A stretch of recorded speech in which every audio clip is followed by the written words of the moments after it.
Presents by Gold Studio.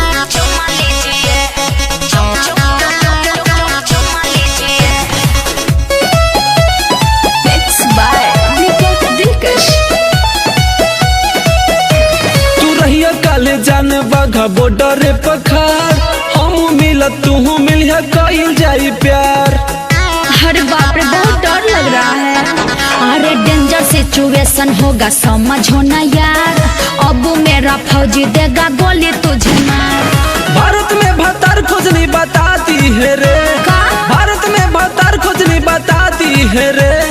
पहले यार जाया पलाई कीजिए, भेंट कीजिए, चाहे चुम्मा लीजिए। जो सबा न हो सबा में काम कीजिए।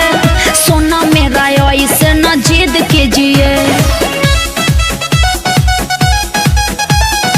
Presents by Gold Studio.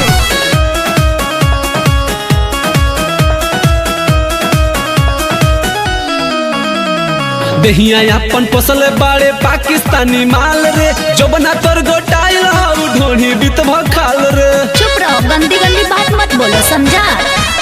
सब रख तोहरे लाई हमारो बदन बा। खैबा की का ऊपर जाइबा बोला का हम मन बा बोला। कब ना वो खल सब खाड़ी काती रे। कब ना वो खल सब खाड़ी काती रे। पहले यार जाया पलाई कीजिए, भेंट कीजिए, चाहे चुम्मा लीजिए। जो सवा न हो सवा में काम कीजिए। सोना मेरा ऐसे न जिद कीजिए। प्लीज मान जाओ ना।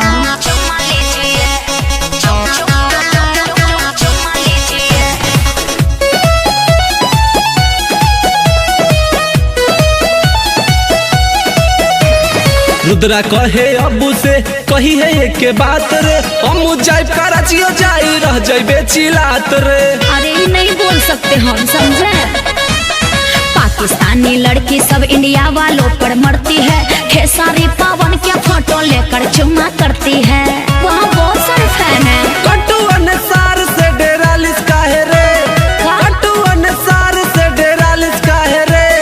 पहले यार जाया पलाई कीजिए, भेंट कीजिए, चाहे चुम्मा लीजिए।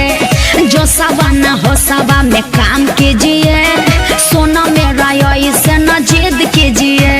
प्लीज मान जाओ ना। पहले यार जाया पलाई कीजिए, भेंट कीजिए।